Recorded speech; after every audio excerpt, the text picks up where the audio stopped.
No, no, aware. I think is one of those Japanese phrases which have found its way to international recognition, and I think it's totally justified.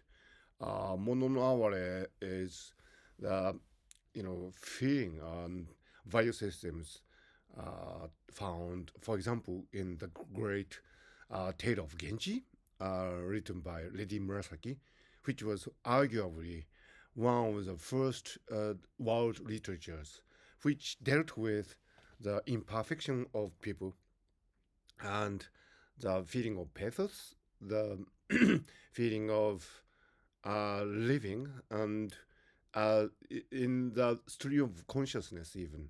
So, Mono no Aware actually predates the great novels by uh, James Joyce and um, Marcel Proust, and all these great 20th century literary figures. And in that sense, Mononaware is something that the Japanese culture can pride itself on, because it is so modern and even contemporary. Look at the world. I mean, people are imperfect, aren't they? I mean, there might be ideas about how people might behave, should behave, but people in actuality don't behave that way. Lovers are never perfect. Uh, Politicians never answer to your, wishes, and parents fail.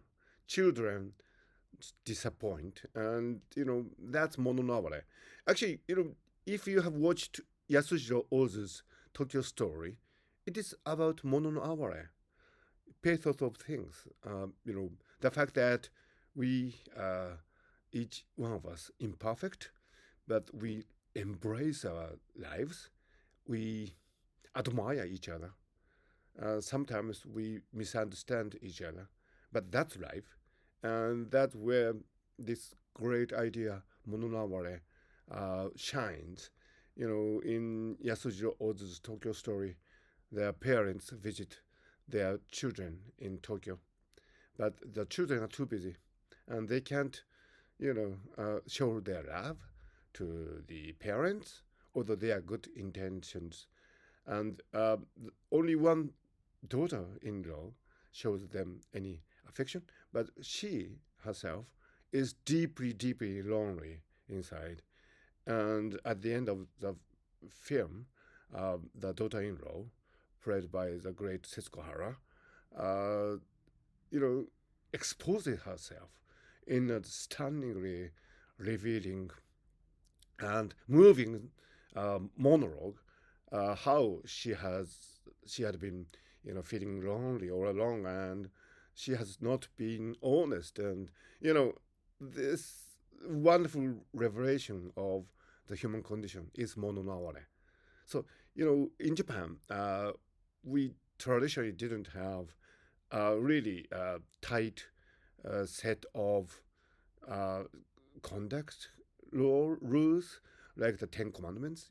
We didn't have that. So I think the Japanese have been realistic.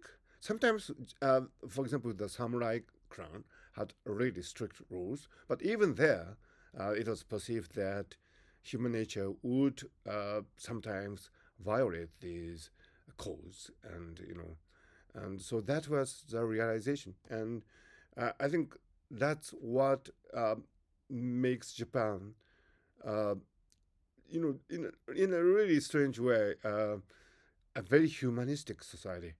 You know, we don't have the Western version of humanity here, humanism here. Um, that's quite interesting. So it's the Omono Aware is an alternative approach to humanism, and I think that's why it has given to inspirations to so many different works of art and manga and anime in today's Japan.